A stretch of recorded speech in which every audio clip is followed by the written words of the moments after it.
Aj vám sa zdá, že naše deti oveľa častejšie berú do rúk mobil ako bicykel alebo loptu? Nepriaznivý trend narastu nadváhy, obezity a celkového nezdravého spôsobu života zaznamenávame aj u detí. Ak sa nepokúsime tento rozbehnutý vlak zastaviť teraz, o pár rokov už môže byť neskoro.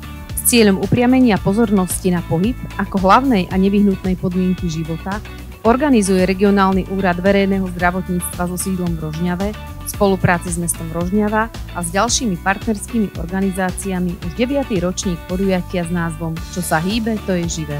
Podujatie sa bude konať na námestí Baníkov v Rožňave 29. mája od 8. do pol 2. Celé triedy piatakov, šiestakov a primanov z gymnázia budú súťažiť na pripravených stanovištiach a zároveň sa môžu zapojiť aj do nesúťažných aktivít.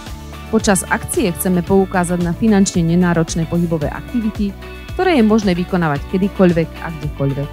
Ak by sme žili v ideálnom svete, tak takéto podujatie by sa neorganizovalo, ale neustále žilo. No kým sa tak stane, tak vám dávame na známosť, že nám na zdraví detí záleží a preto chceme týmto podujatím prispieť k zachovaniu a zlepšeniu zdravia detí v našom okrese.